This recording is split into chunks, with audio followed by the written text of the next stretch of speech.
Welcome to the Awakening Women podcast. I'm your host, Leanne Oaten, and for almost a decade, I have been a transformation coach and therapist. This podcast is all about lifting the veil of consciousness and awakening to the truth. It is also about helping you to raise the bar in all areas of your life and relationships by starting with you. If you're ready to take back your personal power and reclaim your life, you have come to the right place. I'm so glad that you're here, so let's get started with today's episode. Women that are in these relationships have certain qualities and characteristics and tendencies that are the reason why they are so attractive to a manipulative, abusive, narcissistic man. That's the truth. We have qualities that those types are attracted to. Is that our problem? No, but we need to protect those qualities. And one of those qualities is that we hold on so tight to trying to control everything and fix everything and be accountable for everything and be responsible for everything that we overfunction, we overdo, we overthink, we overcompensate, we do all of the above and more with someone who is underfunctioning, doing very little, not showing up, flaky, communication is terrible, cannot work out problems. You're dealing with daily mental fuckery on every level. And I see women at the very end point where they reach this place of where they're willing to come undone, like this willingness to kind of let it all unravel, to loosen the grip where they were holding on so tightly, like the things that we hold so tightly when we're in these situations. They start to lose their appeal, or they lose their intensity, like the things that you think that you cannot go through if you were to leave this relationship, or the things that you think would completely ruin you or you wouldn't be able to get over. Those things you start to just go, well, I know that I can't continue on the way that it's going. So the fears around losing time with your children, them ending up with someone else really quickly, which happens 99.9% of the time. The fear of what you're going to have to deal with on the other side. Yes, it's not easy. They're going to continue to try and make your life hell wherever they can to make you pay. They're going to continue to mess with you as much as they can, as much as you allow. You need to learn how to deal with that on the other side, right? So it's the unknown. But in this coming unraveled, this coming undone, this disentangling from all of that mess, it comes around the time where you get to this place where I know I cannot do this anymore. I don't know what forward looks like right now, but I know that it's not this. And we get to that threshold point where you don't have to know the whole thing, right? It's that quote, I can't remember who said it, but you don't have to see the whole staircase, just take the first step.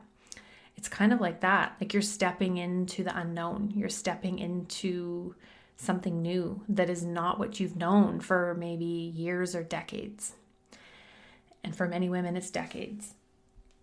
It's asking yourself, if not this, then what?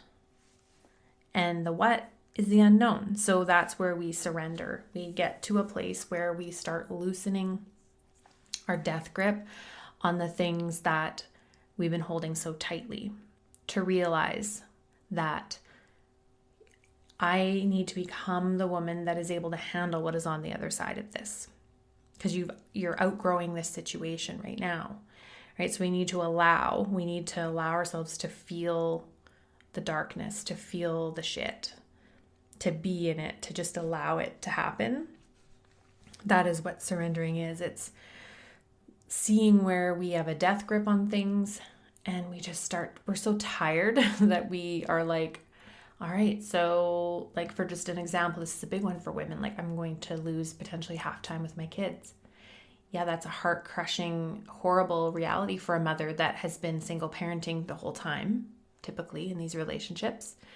To think, well, now I'm going to lose half time to this shithead that did very little of the parenting. Yeah, it's justified that you'd feel that way, They didn't want 50% of the parenting while in the relationship, but now they're fighting for it because you're leaving, right? This is all typical that they will do this.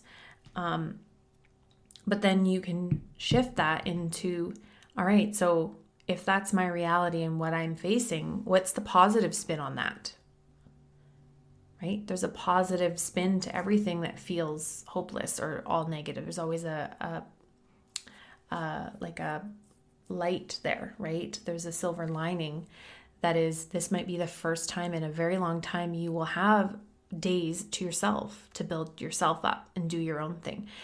Now, if you're dealing with a really volatile ex that the kids are not safe with, that's a whole different story. Like, yeah, they're going to be dealing with some of the same dynamics that you did, of course, because their dad is not a different person. He's the same person. Yes, they're going to have to be dealing with a narcissistic, selfish, manipulative father. But as long as they're safe, like they're physically safe and nothing extreme is happening, and if that's the case, then yeah, you need to intervene. That's a whole other topic, whole other focus that I don't get into here, because that's where you do need to intervene to make sure that they're safe. But assuming that they are physically safe, they're provided for, they have a home, they have their basic needs met, all of that, and the parent has at least their head on their shoulders to the degree you don't worry about the kid's safety. Like, right? Those are like some basics, right? So assuming, yes, that's the case, that means you have free time coming up. You can work on your personal growth, your own goals, your own things that you want to do.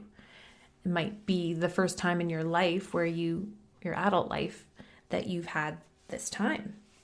So as much as it's, you cling on to this, like, I cannot lose my kids, or if this other parent has them, they're going to just let everything go. Like, I keep everything tight. I'm organized. I'm making sure I'm on top of everything. I'm on top of their routines, making sure they're in bed in time. They're eating right. They're getting the sleep they need.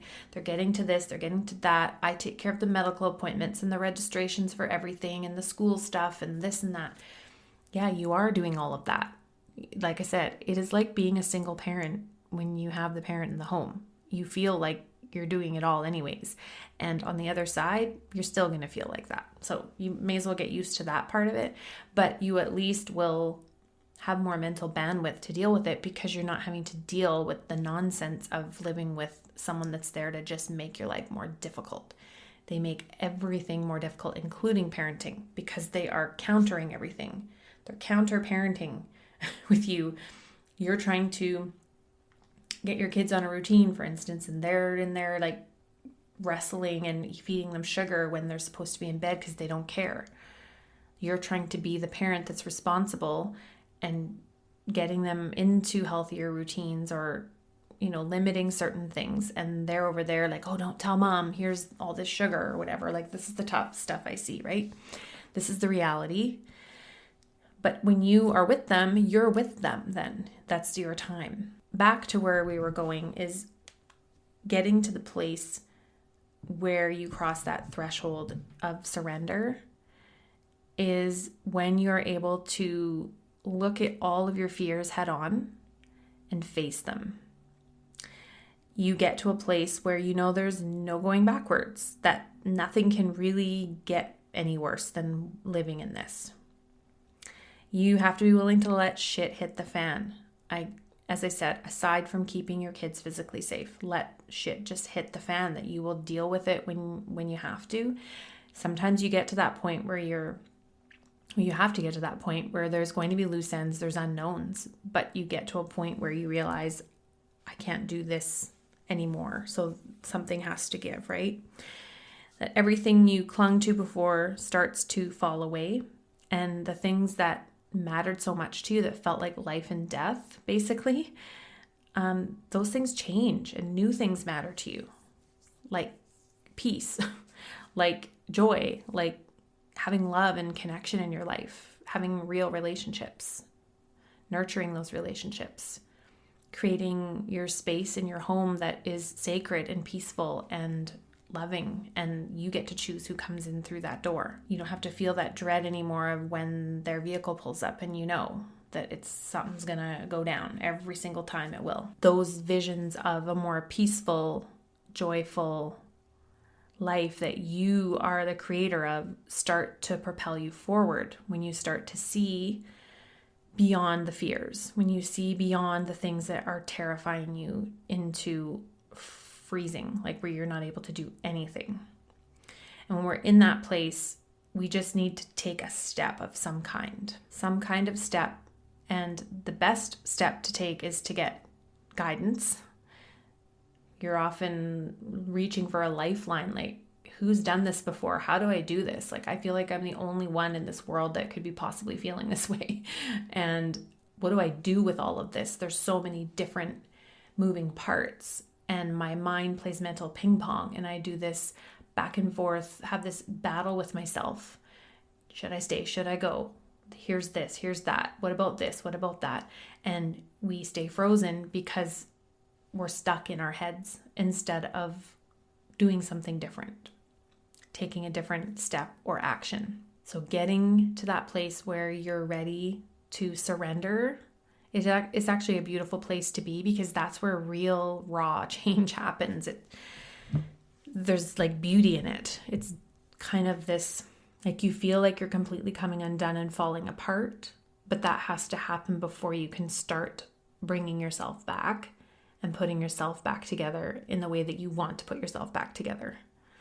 And that's a journey, and it's a process.